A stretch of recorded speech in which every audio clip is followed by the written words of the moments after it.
Minho walked into the massive council chamber for the first time. His heart beat fast as he looked around the huge room. The ceiling was so high he could barely see it. Strange lights floated in the air without any support. 12 different sections were arranged in a perfect circle. Each section looked completely different from the others. The human section was simple. Just 3 chairs made of earth materials. Minho sat in the middle chair. To his left sat Sora, a young woman who studied languages. To his right was an empty chair waiting for the next human representative. Minho looked at the other sections with wonder. The Velthari section sparkled like diamonds. The beings there looked like walking crystals that caught and reflected light in amazing ways. They were beautiful but also scary. When they moved, tiny musical sounds came from their bodies. The Nexari section was darker. The insect-like beings sat perfectly still. Their black shells shined under the strange lights. They had many arms and legs. Their heads moved in quick, sharp movements. Numbers and symbols floated in the air above them like holographic displays. The Thornid section looked like a small forest. The plant beings were tall and green. Their bodies looked like tree trunks with branches for arms. Flowers bloomed and died on their heads as they thought. Sweet smells came from their section, but Minho could not understand what the smells meant. A deep sound filled the room. All the beings became completely still. Minho felt like he should also be quiet, but he did not know why. The meeting was starting. Elder Kamal from the Velthari section began to speak, but it was not really speaking. Musical tones came from the crystal being. The tones were beautiful, but very organized. Each tone had a specific meaning. There were no extra sounds, no emotions. Just pure information passed through music. A machine near the human section translated the tones into words. Meeting session. 4712 begins. Atmospheric conditions acceptable. All species present and accounted for. Then a Nexari representative communicated. Numbers and equations appeared in the air above its section. The numbers moved and changed, forming complex mathematical patterns. The translation machine worked hard to turn the math into normal words. Resource distribution calculations complete. Efficiency ratings within acceptable parameters. The Thornid representative released chemicals into the air. Machines captured the chemicals and analyzed them. More words appeared on the translation screen. Agricultural reports submitted, growth projections confirmed. This continued for 2 hours. Each species communicated in their special way. Everything was organized. Everything followed rules. No one said anything unexpected. No one showed emotions. No one asked questions that were not planned ahead of time. Minho started to feel restless. This was supposed to be a council meeting, but no one was really talking to each other. They were just sharing information like computers. Where was the discussion? Where were the debates? Where were the different opinions? Finally, it was time for the human report. Minho stood up. All the alien beings turned to look at him. He felt their attention like a heavy weight on his shoulders. Minho had prepared a normal report about Earth's activities, but looking around the room, he felt like something was wrong. This was not how people should talk to each other. "Hello, everyone," Minho said. "My name is Minho, and I represent Earth and humanity." The room became completely silent. Even the floating lights seemed to dim. Something was wrong, but Minho did not understand what. "I want to thank you all for welcoming humans into this council. We are excited to be here and to learn from all of your great civilizations." More silence. Some of the aliens started making worried sounds. The crystal beings' music became sharp and unpleasant. The insect beings' numbers turned red. The plant beings released bitter smells. Minho continued, not understanding the problem. Earth has been working on several projects this year. We have built new cities and discovered new technologies. But more importantly, we have been learning about ourselves and about what it means to be part of something bigger. He paused and looked around the room. I know we are new here. I know we still have a lot to learn. But I hope that in time, we can all become not just allies, but friends. The word friends caused chaos. Alarms began to ring. The crystal beings made horrible screeching sounds. The insect beings' math displays went crazy with flashing symbols. The plant beings released such strong smells that the air purification systems activated. Elder Kamal stood up. The crystal being's form was rigid and sharp. Musical tones came from it, but they sounded angry and scared. The translation machine struggled to keep up. Primitive communication detected. Emotional contamination present. Unstructured linguistic patterns identified. Safety protocols must be activated immediately. Minho looked confused. I'm sorry, I don't understand. What did I do wrong? Wrong? Elder Kamal's translated voice sounded shocked.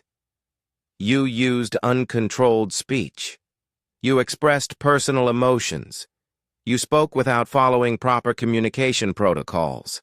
This is extremely dangerous. Sora stood up next to Minho. She had been studying the alien languages for months, preparing for this moment. Elder Kamal, we did not know about these protocols. Could you please explain them to us?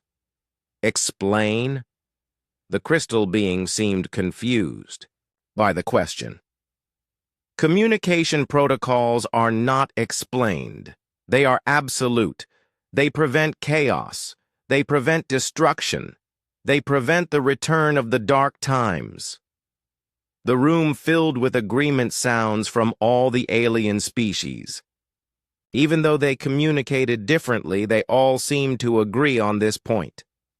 However, Elder Kamal continued, the Council recognizes that humans are new.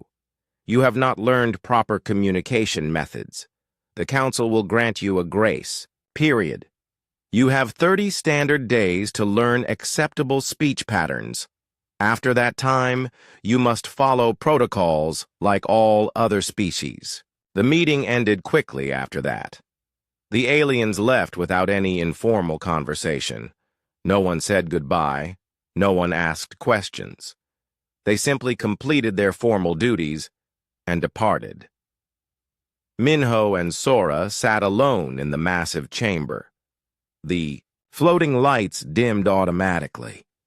The translation machines powered down. The silence felt heavy and uncomfortable. What just happened? Minho asked. Sora shook her head. I think we just discovered that free speech is not normal in this galaxy. Everyone else follows very strict rules about how they can communicate. But why? Minho looked around the empty chamber. How can people work together if they can't really talk to each other? I don't know, Sora said, but I think we need to find out. There has to be a reason why 12 different species all chose to limit their own communication. Something big happened in the past. Something that made them all afraid of speaking. Freely. Minho nodded. 30 days to learn their protocols, or what? They kick us out of the council? Maybe, Sora said. Or maybe something worse. Did you see how scared they all looked when you used the word friends? It was like you had threatened them. They walked toward the exit together. The massive doors closed behind them with a deep, final sound. Outside, the corridors of the council building were quiet. Other species moved through the halls, but no one spoke. They communicated through their formal methods when necessary, but there was no casual conversation anywhere. Minho felt a chill run down his spine. What kind of galaxy had humans joined? And what had happened in the past to make everyone so afraid of simple, honest communication? Sora spent 3 weeks trying to learn the alien communication protocols. Every day she studied the musical patterns of the Veltari. She practiced the mathematical equations of the Nexari. She tried to understand the chemical language of the Thornids. But something felt wrong about all of it. The protocols were not natural. They felt forced and artificial, like someone had taken normal language and cut out all the important parts.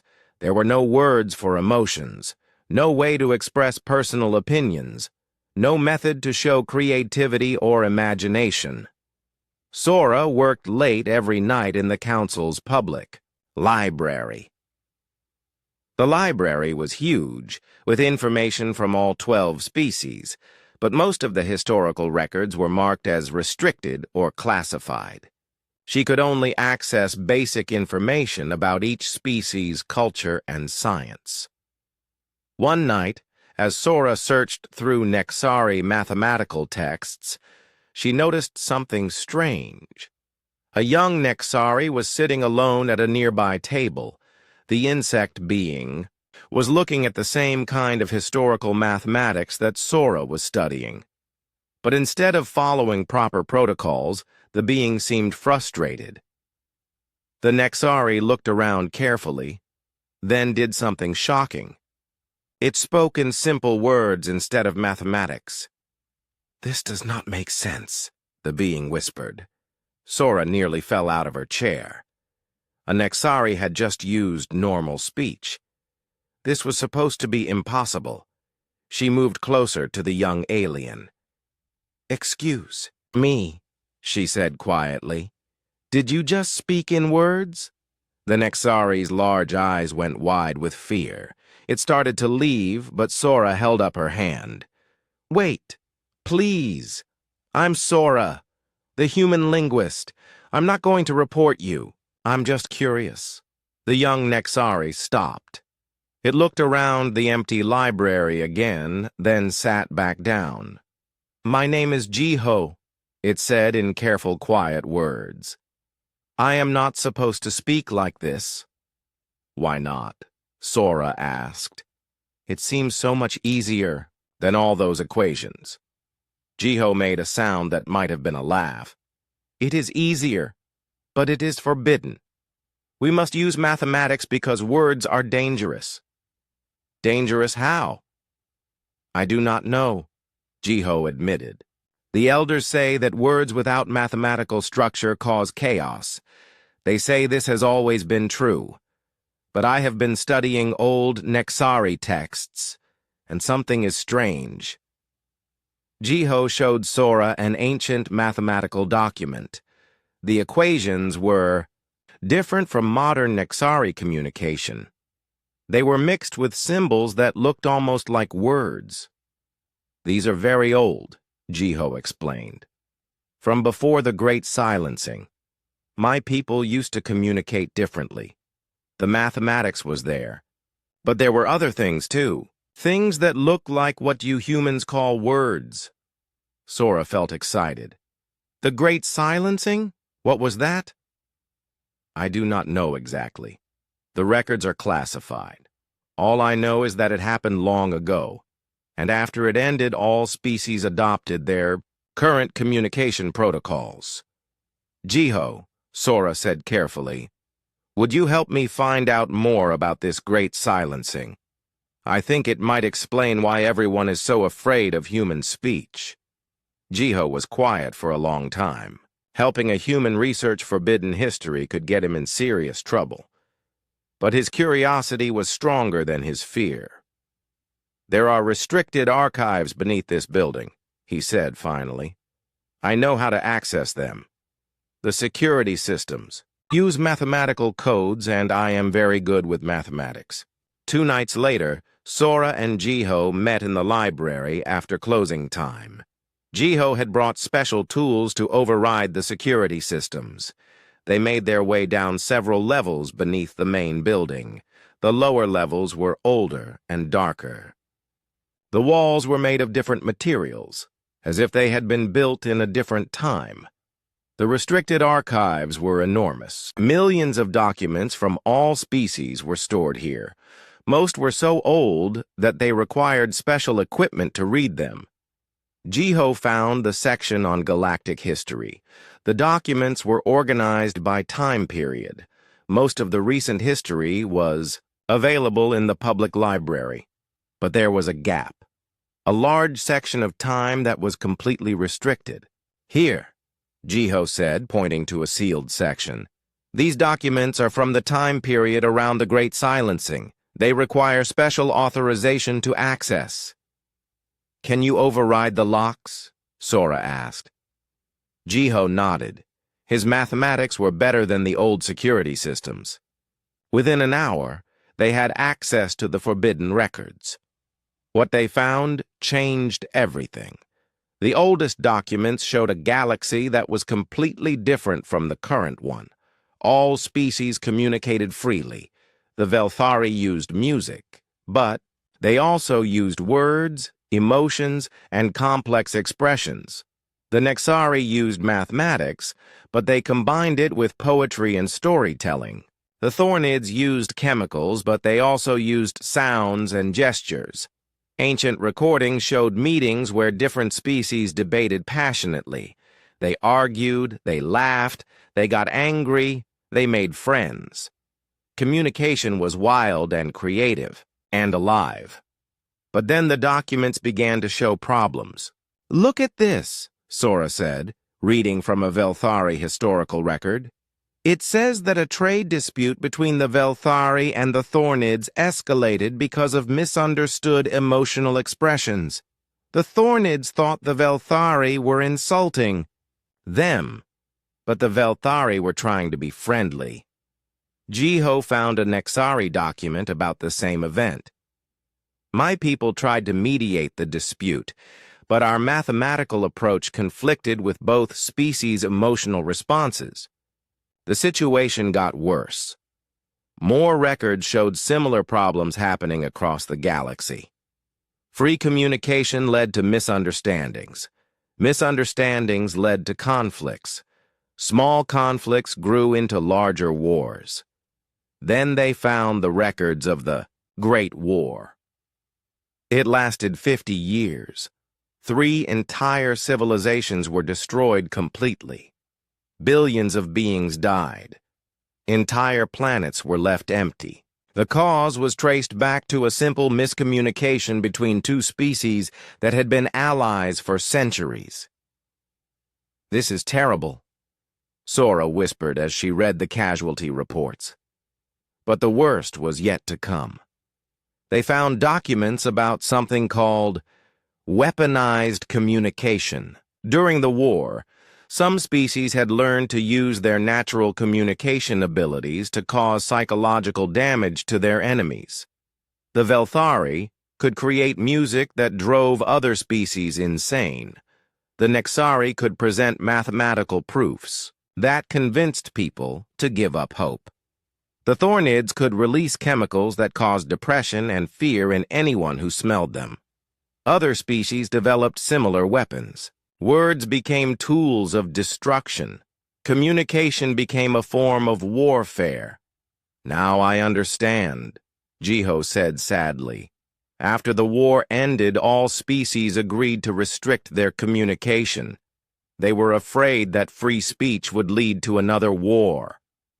Sora found the final document in the sequence. It was the Treaty of Silence, signed by all surviving species.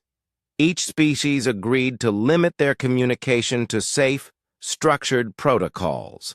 Emotions were banned. Personal expression was forbidden. Creative language was eliminated. The treaty had worked. There had been no major wars since the Great Silencing. But the cost was enormous. All spontaneous communication had been sacrificed for the sake of peace. They gave up their voices to save their lives, Sora said. And now, humans have arrived, Jiho said, with all the communication abilities that my people used to have. No wonder they are afraid. Sora and Jiho sat in the dark archives, surrounded by the tragic history of the galaxy. They understood now why the Council had reacted so strongly to Minho's simple, friendly words.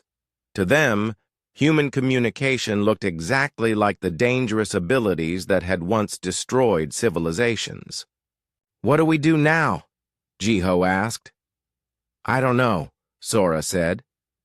"But I think other people need to know this history. The current species don't remember why they follow these protocols. They just know they must follow them. Maybe if they understood the real reason, they could make better choices." "That would be very dangerous," Jiho warned. "If the Council finds out we access these records, we could be exiled. Or worse." "Maybe," Sora said. "But humans are going to be forced to give up their voices in a few days. And once that happens, no one will ever speak freely in this galaxy again." "Is that really what your ancestors wanted when they signed that treaty?" Jiho looked at the ancient documents. His people had once been poets and storytellers as well as mathematicians. They had given up so much to achieve peace. But maybe they had given up too much. "I will help you," he said finally. "But we must be very careful. If we are going to change things, we need to do it the right way." Sora nodded. They had discovered the truth about the galaxy's dark past. Now they had to decide what to do with that knowledge. The fate of human freedom of speech, and maybe the future of all galactic communication, depended on their next choices. Ambassador Dongyun arrived at the Council station 3 days before the human deadline. He was older than Minho and had more experience with difficult diplomatic situations. But even he was surprised when Sora and Minho explained what they had discovered in the archives. "So you're telling me," Dongyun said slowly, "that every species in this galaxy gave up free speech because they were afraid of starting another war?" "Exactly," Sora said. "And they don't even remember why anymore. They just follow the protocols because that's what they've always done." Dongyun looked out the window at the massive council station. Thousands of beings moved through the corridors, all communicating in their rigid, formal ways. No laughter, no casual conversation, no spontaneous expressions of joy or curiosity. "This is not a solution," Dongyun said. "This is a prison they built for themselves." Minho nodded. "But they're going to force us to join them. In 3 days, humans will have to follow the same protocols. We'll lose our voices just like they did." "Maybe not," Dongyun said thoughtfully. "What if we could show them that free communication doesn't have to be dangerous? What if we could prove that humans can speak freely without causing chaos?" "How?" Sora asked. "A demonstration," Dongyun said. "A private meeting with selected representatives from each species. We show them what human communication really looks like. Not the formal diplomatic speech they heard from Minho, but real human interaction." Jiho, who had been listening quietly, made a worried sound. "That would be extremely risky. If the Council finds out, they could exile all of us." "True," Dongyun said. "But if we don't try, humanity will lose its voice forever. And based on what you've discovered, this galaxy needs to hear new voices." Over the next day, Dongyun carefully approached representatives from different species. He was diplomatic and formal, following proper protocols. But he also listened for signs of curiosity or dissatisfaction with the current system. He found 3 aliens willing to attend a secret meeting. Yuna was a young Thornid botanist. She studied plant communication for the Council's agricultural department. Unlike older Thornids, she sometimes seemed frustrated by the limitations of chemical communication. Hyok was a middle-aged Velthari consul. He worked on trade agreements between species. His musical communications were technically perfect, but Dong-Yun sensed that he missed something deeper in his interactions with others. The third was Jiho, who had already proven his willingness to question the established order. They met in an abandoned conference room deep in the older sections of the station. Dong-Yun had chosen the location carefully. It was far from the main council chambers and unlikely to be monitored. The three aliens sat stiffly in their chairs. They were clearly nervous about breaking protocol, even in private. "Thank you all for coming," Dong-Yun said. "I know this is unusual, but I believe you all have questions about the way communication works in this galaxy." Yuna released a small puff of chemicals that Sora's translator identified as cautious agreement. Hyok created a careful musical sequence that meant curiosity within acceptable parameters. Jiho simply nodded, which was already a violation of Nexari protocol. "What I want to show you today," Dong-Yun continued, "is how humans naturally communicate. Not formal diplomatic speech, but the way we really talk to each other." He gestured to Sora and Minho. "I'm going to ask them to have a normal conversation. I want you to observe not just their words, but how they use their voices, their faces, their whole bodies to share ideas and emotions." Sora and Minho looked at each other. They had practiced this, but it still felt strange to have a casual conversation while three aliens watched them like they were dangerous animals. "So," Sora said, "how do you feel about being here, Minho?" Minho smiled. "Honestly, I'm nervous, but also excited. This feels like the most important thing we've ever done." As they spoke, the aliens watched with fascination.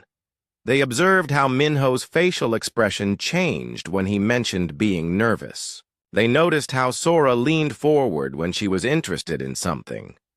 They saw how both humans use their hands to emphasize points. "It's not just the words," Sora explained to the aliens. "Watch this." She turned to Minho and said, "That's a really interesting point," in a flat, emotionless voice. Then she said the same words again, but with enthusiasm and genuine interest. The words were identical, Minho explained, but the meaning was completely different. Hyok created a confused musical pattern.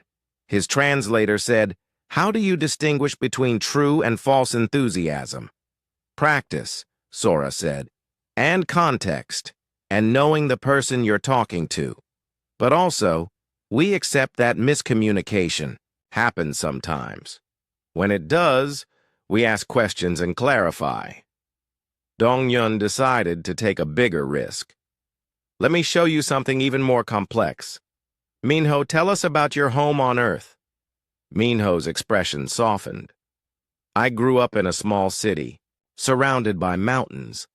Every morning I could see the peaks covered in snow even in summer. My grandmother had a garden behind her house where she grew vegetables and flowers together. She said the vegetables needed the flowers to make them happy."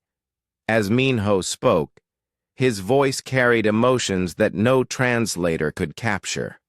Love for his grandmother, nostalgia for his childhood, a sense of peace when he remembered the mountains. The aliens sat in stunned silence. They had never heard anyone share personal emotions so openly. "But this is dangerous," Yuna said, releasing chemicals that indicated fear. "Personal attachments lead to bias. Emotional expression causes unpredictable responses." "Sometimes," Dong-Yun admitted. "But watch what happens next. Sora, how do you respond to Minho's story?" "It makes me happy," Sora said simply. "I feel like I understand Minho better now, and it reminds me of my own grandmother, who taught me to love languages. See? Dong-yun said. Minho shared something personal. Sora responded with empathy and her own related experience. This creates connection and understanding. Jiho spoke up, forgetting to use mathematical equations. But what if Sora had responded negatively? What if she had mocked Minho's story or used it against him later? Then I would be hurt, Minho said, and I would probably be more careful about sharing personal things with Sora in the future, but I wouldn't stop sharing altogether. Humans accept emotional risk, Sora explained. We know that communication can sometimes lead to pain or misunderstanding, but we believe the benefits are worth the risks. Dong-yun decided to demonstrate something even more challenging. Let me show you human humor. He told a simple joke about a human who tried to learn Velthari music but kept playing the wrong notes. The joke was gentle and silly, not meant to insult anyone. The aliens stared at him in confusion. Humor was completely outside their experience. It's funny because the human in the story is trying very hard but failing in a harmless way, Sora explained. Humor helps us deal with mistakes and imperfections. It makes difficult situations easier to handle. Hyuk created a musical sequence that translated as, "Why is failure amusing?" Because it's human, Minho said. We all make mistakes. When we laugh about them, we feel less alone and less afraid. For the next hour, the humans demonstrated different aspects of their communication. They showed how they used metaphors to explain complex ideas. They demonstrated how they could disagree about something while still respecting each other. They even showed how they could argue and then apologize and become friends again. The aliens watched everything with growing amazement. This was communication like nothing they had ever experienced. It was chaotic and unpredictable, but it was also rich and alive and deeply meaningful. Finally, Dong-yun asked the crucial question. What do you think? Is this the kind of dangerous communication that your ancestors feared? Yuna was the first to respond. She released a complex mix of chemicals that the translator struggled to interpret. Confusion, excitement, fear, curiosity, hope. It finally said, "I do not understand," Hyuk said through careful musical tones. This communication is powerful, but you did not use it to hurt each other. You used it to create, what is the word? Friendship. Exactly, Sora said. Communication can be used as a weapon, but it doesn't have to be. It can also be used to build understanding and connection. Jiho had been very quiet during the demonstration. Finally, he spoke. My people's ancient texts mentioned poetry. I never understood what that meant until now. You have been creating poetry with your conversation. The meeting ended with the three aliens asking many questions. They wanted to understand more about human emotions, human humor, human ways of handling conflict. For the first time in their lives, they had seen communication as something creative and beautiful instead of just functional. But as they prepared to leave, Hyuk created a warning sequence. This knowledge is dangerous. If the Council learns what we have seen here, there will be consequences for all of us. I know, Dong-yun said. But now you know that there are alternatives to the current system. The question is, what are you going to do with that knowledge? The aliens left one by one, each returning to their normal protocols. But something had changed. They had tasted what communication could be, and they would not forget it easily. Sora looked at Dong-hyun with worry. What if this backfires? What if we've just made everything worse? Maybe, Dong-hyun said. But change always involves risk, and this galaxy has been stuck in the same patterns. The emergency council session was called at dawn. Red lights flashed throughout the station, indicating a crisis situation. All representatives were required to attend immediately. Dong-Yun, Min-Ho, and Sora entered the main chamber to find it, buzzing with agitated alien communications. The Velthari were creating harsh, discordant music. The Nexari displayed angry red equations in the air. The Thornids released bitter chemical clouds that made the air purification systems work over time. Tai-Hyun, the elderly leader of the Galactic Council, stood at the center podium. He was a tall being from the Corvani species, with silver skin and 4 arms. His people communicated through controlled telepathic bursts, which the translation systems converted to formal speech.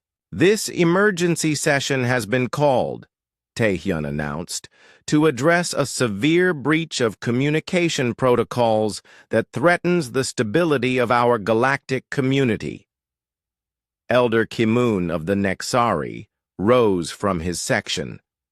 The ancient insect being's shell was darker than usual, indicating extreme agitation. Mathematical symbols poured from his section like angry static.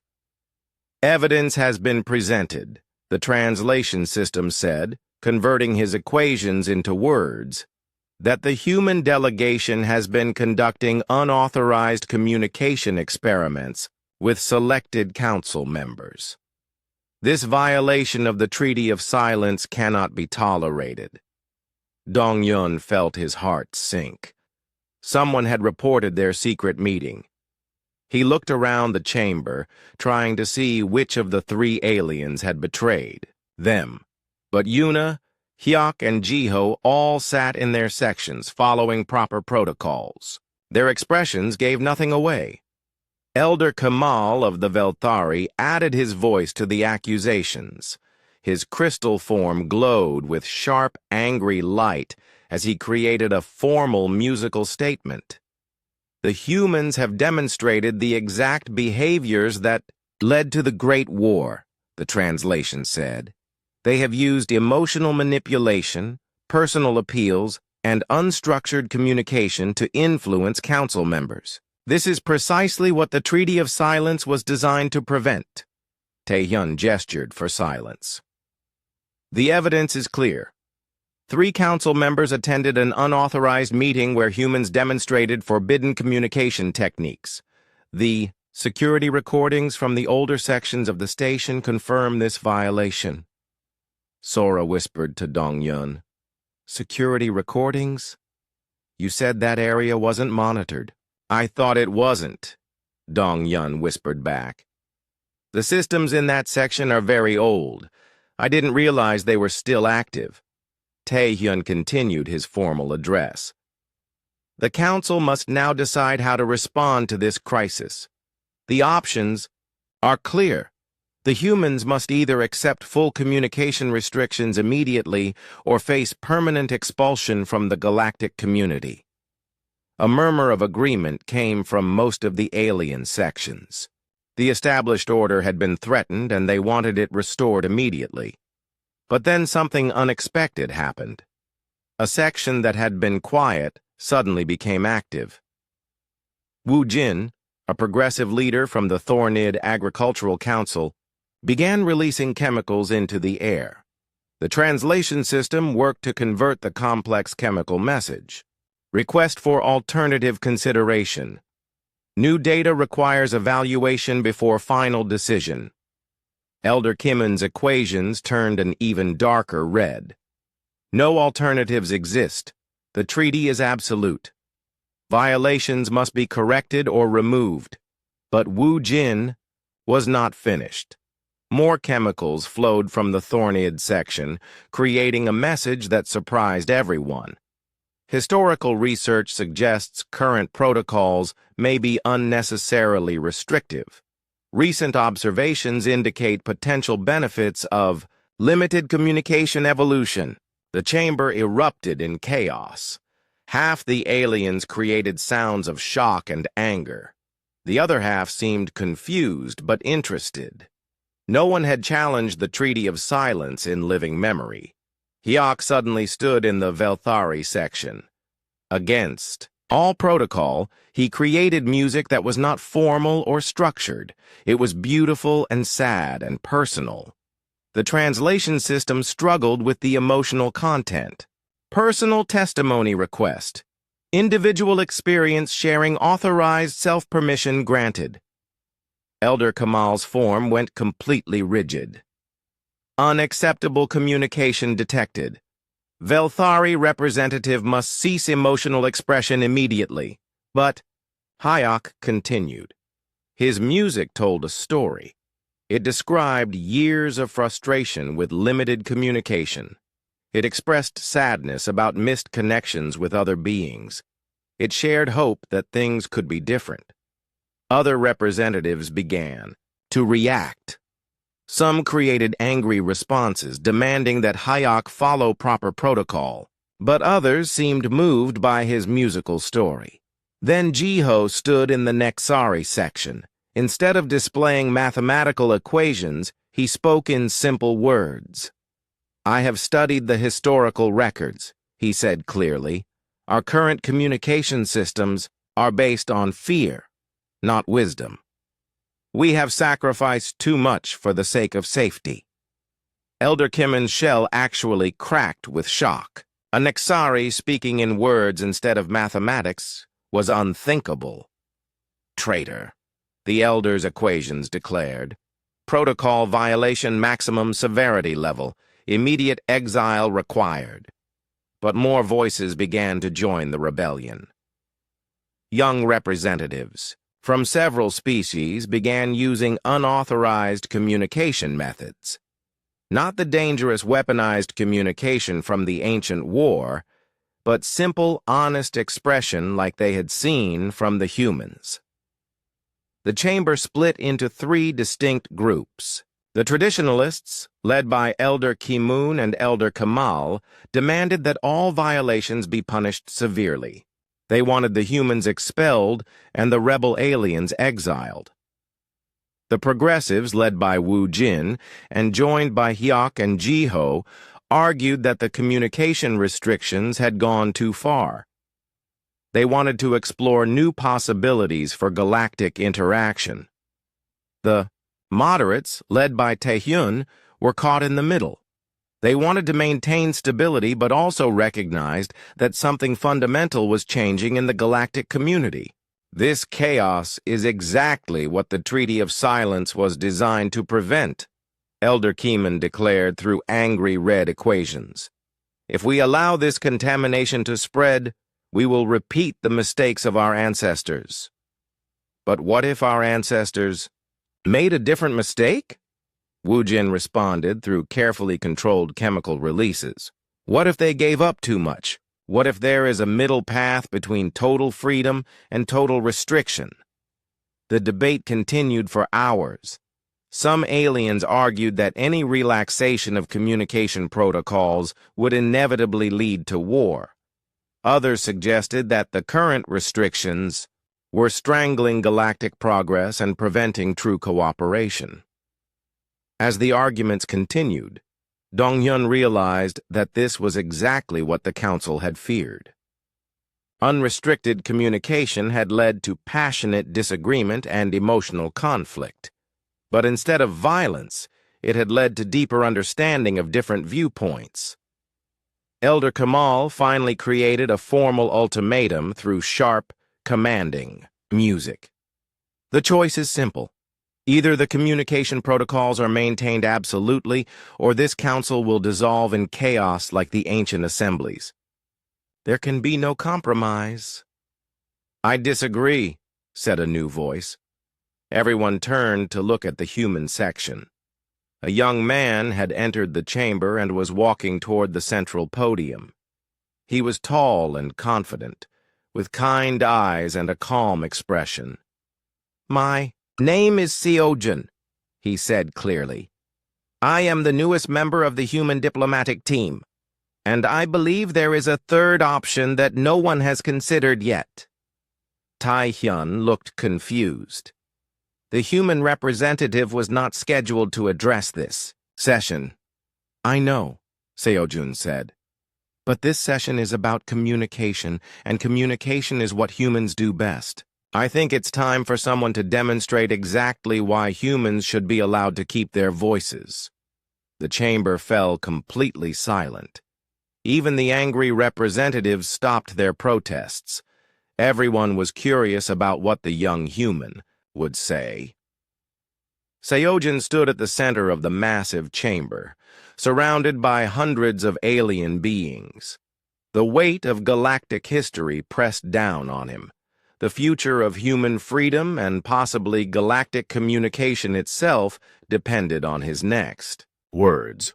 I would like to tell you a story, Seojun said simply. A story about what communication really means and why it's worth the risks.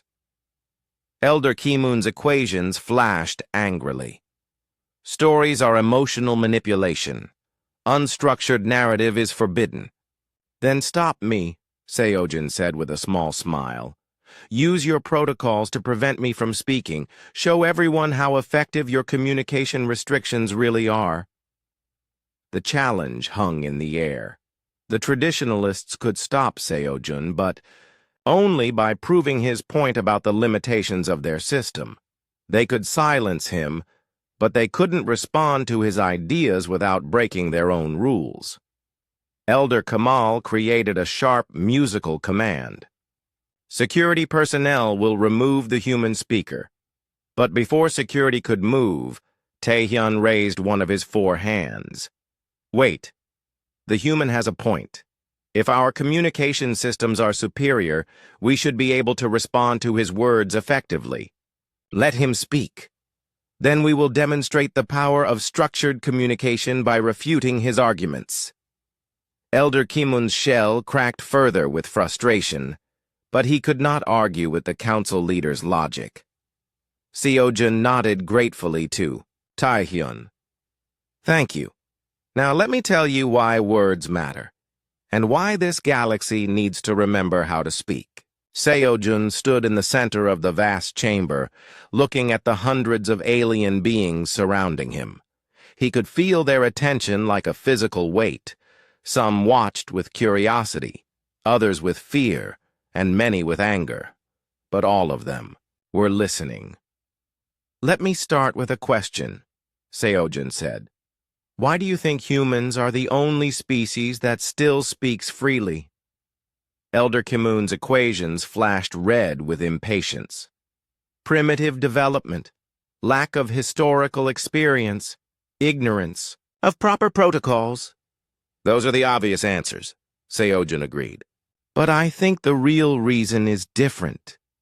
Humans speak freely because we learned something that you have forgotten. We learned that silence is not always safety. He began to walk slowly around the central podium as he spoke, making eye contact with representatives from different species. You know our history.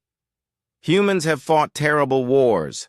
We have used words to hurt each other, to lie, to manipulate, and to destroy. We have experienced everything that made your ancestors afraid of communication. The chamber was completely quiet. Even the floating lights seemed to dim as everyone focused on Seojun's words. But we learned something else, too. We learned that the solution to bad communication is not no communication. The solution is better communication. Wu Jin released a small puff of chemicals that indicated interest and curiosity. Let me tell you about a war on Earth, Seojun continued. 2 nations fought for years because of a misunderstanding about a trade agreement. Thousands of people died. Cities were destroyed. Families were torn apart. Elder Kamal's crystal form grew sharper. This proves our point. Unrestricted communication leads to conflict. Wait, Seojun said gently. I'm not finished with the story. The war ended when a young diplomat from one side met with a young diplomat from the other side. They were supposed to negotiate a formal surrender. But instead, they talked. Seojun's voice became softer. more personal. They talked about their families. They talked about their fears. They talked about their hopes for the future. And they realized that they were not enemies. They were just people who had been hurt by misunderstanding. He paused, letting the words sink in. Those two diplomats didn't just end the war. They created a friendship that lasted for 50 years. Their nations became allies. The trade dispute that started the war was solved in a single afternoon, once people actually talked to each other instead of just following formal procedures. Hayek created a soft, questioning musical tone. But what prevented another misunderstanding? What stopped the cycle of conflict? Practice, Seojin said simply. The two nations established regular informal meetings, not just official diplomatic sessions, but casual conversations between ordinary people. They learned to understand each other's cultures, languages, and ways of thinking. When new disagreements arose, they had the tools to solve them quickly. He turned to address Elder Kimun directly. Honored Elder, your people are master mathematicians. You understand that the probability of miscommunication decreases as the frequency and quality of communication increases. Isolation does not create understanding. Practice creates understanding.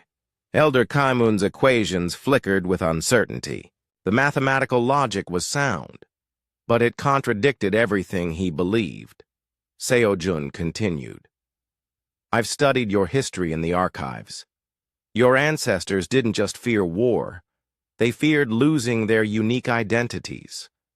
The Velthari were afraid that other species would steal their music. The Nexari worried that emotional language would corrupt their mathematical purity.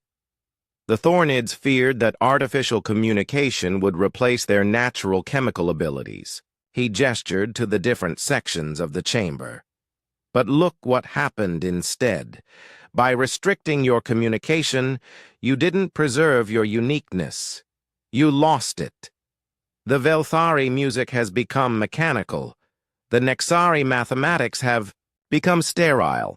The Thornid chemistry has become limited to basic information transfer. Una released a complex mix of chemicals that the translation system identified as painful recognition of truth.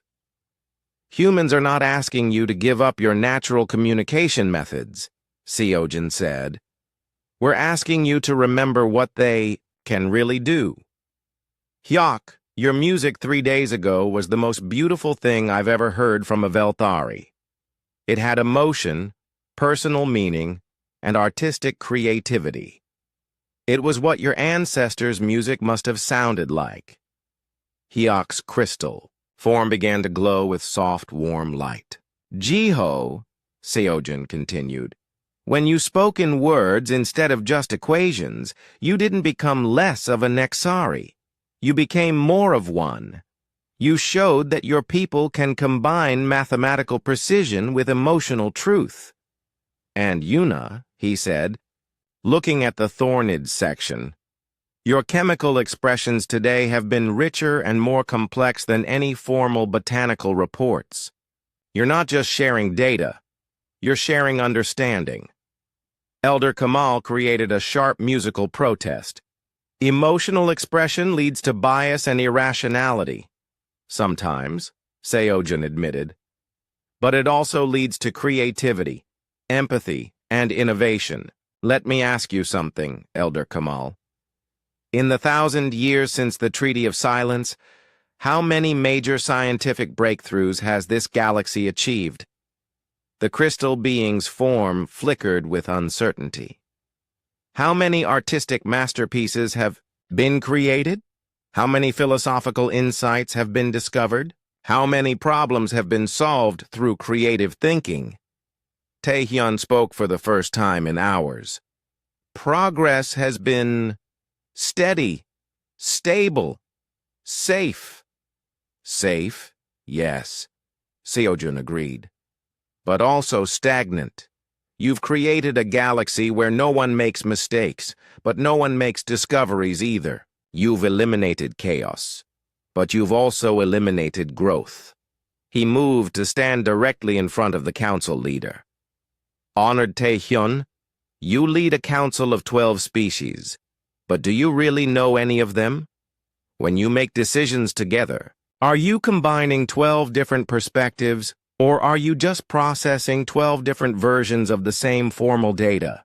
The four-armed leader was quiet for a long moment. We cooperate efficiently. But do you understand each other? Seojun asked gently. Do you know what the Velthari really think about music? Do you know what the Nexari dream about when they're not calculating? Do you know what makes the Thornids happy beyond successful agricultural reports? Taehyun's silver skin darkened with something that might have been sadness. Seojun turned to address the entire chamber. I'm not asking you to abandon your safety. I'm not suggesting that we return to the chaos of the ancient wars. I'm proposing something new, a middle path. He gestured to the human section where Donghyun, Minho, and Sora sat watching. Humans can be your bridge. We can speak to each species in ways they understand. We can translate not just words, but meanings, emotions, and intentions. We can help you communicate safely with each other. But why should you have this privilege? Elder Kimon demanded through increasingly complex equations. Why should humans be the only species allowed unrestricted speech? Seojun smiled. Because we're not afraid of making mistakes. Every other species in this galaxy has been traumatized by the consequences of free communication. You associate open speech with war and destruction, but humans associate it with connection and growth. He spread his arms wide, encompassing the entire chamber. We can teach you what we've learned, not just about speaking freely, but about listening carefully, about understanding deeply, about building bridges instead of walls. Wu Jin released a new chemical pattern that indicated hope and possibility. I propose a new treaty, Seojun said. Not a treaty of silence, but a treaty of understanding. Humans maintain our freedom of speech, but we use it in service of the entire galactic community. We become communication facilitators, helping other species gradually rediscover their own voices. He paused, looking around the chamber one more time. And for those species that want to try, we create safe spaces to experiment with expanded communication. Voluntary programs where individuals can slowly learn to express themselves more freely with human guidance and support. Elder Kamal's music became sharp and angry. This is exactly how the ancient wars began, gradual expansion of communication leading to chaos. No, Seojun said firmly. The ancient wars began because no one knew how to communicate safely. But we do. Humans have been practicing for thousands of years. We've made every mistake you can imagine, and we've learned from all of them. He looked directly at the Crystal Elder. The difference is that we're not asking you to trust dangerous communication. We're asking you to trust guided communication. Human-guided communication. Jiho stood up in the Nexari section and spoke in clear words. I support this proposal. I want to learn how to combine mathematics with emotions safely. Hyok rose and created music that was both beautiful and formally structured. I also support this proposal. I want to rediscover what Velthari communication used to be. Yuna released chemicals that indicated strong agreement and excitement. One by one, other young representatives from various species began to show support. Not all of them, but enough to show that change was possible. Tae-hyun looked around the chamber, seeing his council splitting into new factions. But instead of chaos, he saw something else. He saw hope. "The Council will vote," he announced. "All in favor of the Treaty of Understanding as proposed by the human representative." The vote was close, but it passed.